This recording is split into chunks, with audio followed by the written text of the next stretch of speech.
And let me tell you about Jacob. Jacob was the man, he always hung around the house. He always hung around the place. That was the place where God blessed Abraham. That's the place where God promised Abraham that he'd bless him. That's the place where I believe the Lord told Abraham, I'll give you all the land wherever you walk. This is all going to be yours. And that's what Jacob liked. He liked to dwell in that place. He thought, you know what, if I just had that birthright. He just wanted the blessing. You can see he dwelled in the house. He dwelled around the house. But Esau, he always wanted something wild, something out there, some deer, some weird thing. And he was chasing it, chasing some fallacy, some 19-pointer deer. But Jacob, he loved the blessing of the Lord. Amen. Jacob hung around the place where God met Abraham, and Abraham sacrificed unto the Lord. That was the place where God made a covenant to Abraham and his seed. That means his children. That was a place where God promised to bless Abraham's seed. Jacob knew where the blessing was.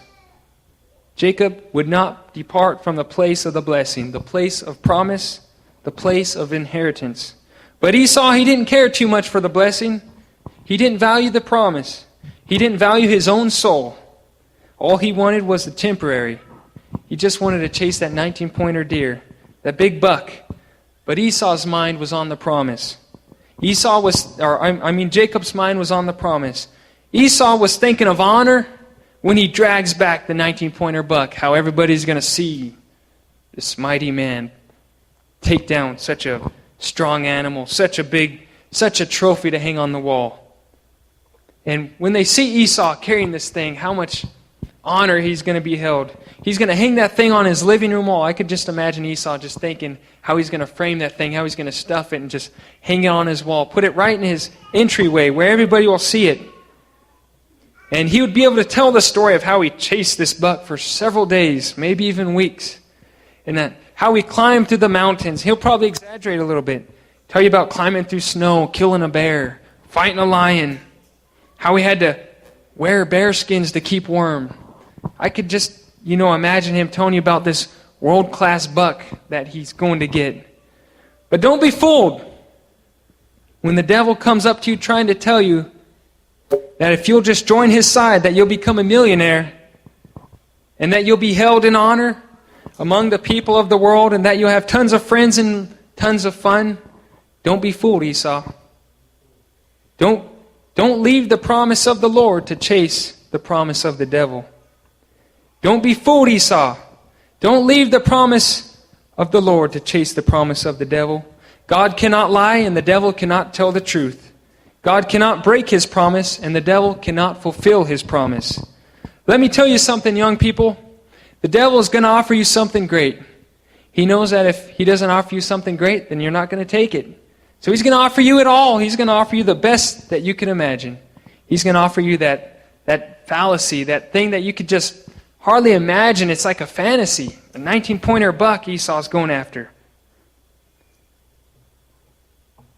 Now, I didn't say he's going to give you something great. He's just going to make you a good offer. He's going to offer you something great. Now, if you're willing to take the offer, you're the fool. Because the devil will not give you what he offered you. He's going to cheat you. And you're the fool if you take the offer. If you're trusting the devil's promises, then you're a fool because the devil cannot fulfill his promise. In fact, if you go to the Bible, Jesus spoke about the devil in John 8:44. Jesus said, "He was a murderer from the beginning and abode not in the truth, because there is no truth in him. When he speaketh a lie, he speaketh of his own, for he is a liar and the father of it." Let me tell you something, young people. Don't take the devil's offers, and don't trust the devil's promises. Because the devil's promises are false hopes. They're fallacies. He offers fallacies. He's going to offer you mirages. He's going to offer you smoke screens. He's going to make it look true. He always makes it look somewhat true. I mean, I'm sure Esau caught some big deer before. He's probably thinking there's got to be a 19-pointer buck out there sometime. But let me tell you something. The devil's not going to give you what he promised you. He's not going to give you that thing that you think He's going to give you. You might see that mirage. It might look really true. You can see it. But it's a promise from the devil. And it does not exist. He'll cheat you. He'll keep you chasing that mirage. But your running is in vain. When you should have reached that water that you were so thirsting for, you saw it off in the distance, you're chasing that mirage. Has anybody ever been thirsty out in the desert before? I remember we all went dirt bike riding out in the desert, and I was so thirsty. And if you just look out, you can see a big pond out there.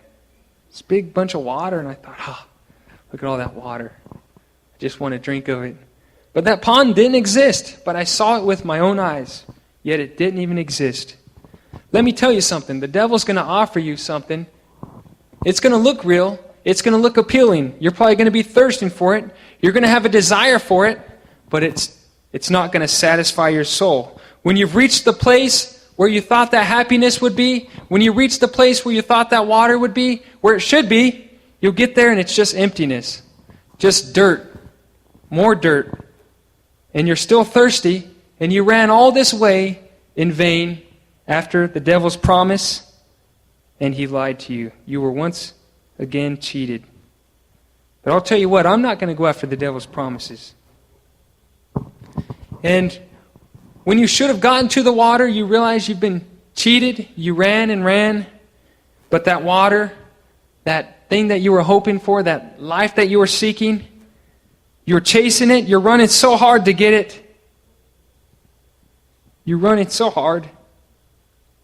And you get there. And you're chasing it. You're getting closer. And you're thirsty. And you see that water off in the distance. And you just think, just a little further and I'll have it made. And the devil's telling you, yeah, come on. Just a little further. Come on, you almost got the life. You almost got the happiness you want. Just go a little further into the sin. Go a little further and you'll be a little more happy. And once you get to that point where you thought it would be, it's still not there, but you can still see it off in the distance. So you keep on running. And you run a life of chasing a mirage. Run a life of chasing some fantasy. Tell me it's not true. Just look out at the world and you'll see them chasing it. Chasing it. You'll even see the older people. They're still chasing it. They should have found it by then. Maybe they're in their 40s. Well, you should have found the water by now. You've been chasing it for 20 years. And then you see them in their 50s still chasing it. Chasing that mirage, that fallacy. They saw it. It still looks like it's there. It's just off in the distance. They're still chasing it. And then you even see them at their grave and they still never reached it. What is it? It's the promise of the devil. They're chasing. They're chasing a fallacy that does not exist. They're chasing something that doesn't exist. They're chasing this mirage, this thing that the devil told them. Come on, kid. Do it. And you're going to be happy. So you go ahead and do it and you're not happy. He said, no, just this a little more. Go over this way a little more. And you see that mirage and he's offering it to you, flagging it in front of you. And he's just saying, come on, just a little further and you'll get it. And you end up chasing it a whole lifetime, never reaching it, never happy. Live a life of emptiness, a life of pain, a life exhausted, thirsty, chasing a smokescreen that the devil's been offering you.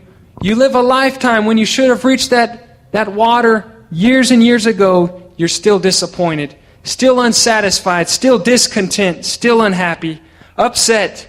You're still angry you've been following a false hope. And you're left at the end of your life empty and unsatisfied. But tonight I wonder if there's someone who's tired of chasing a false hope. I wonder if there's somebody that doesn't want to follow one more promise of the devil. I wonder if there's somebody that's tired of being disappointed by the promises of the devil.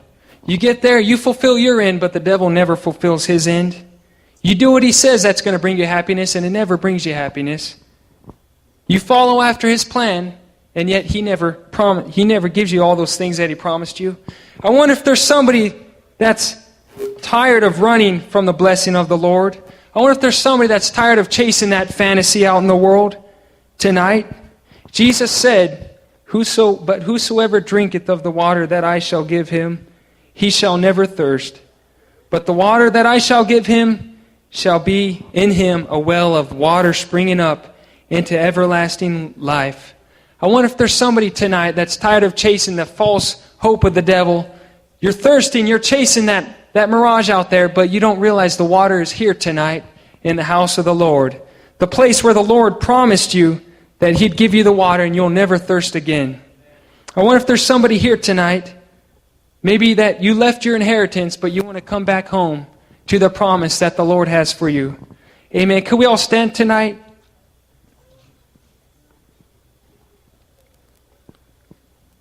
I wonder if there's somebody here tonight that just wants to rededicate your life back to the Lord because you're tired of chasing the false hopes of the devil.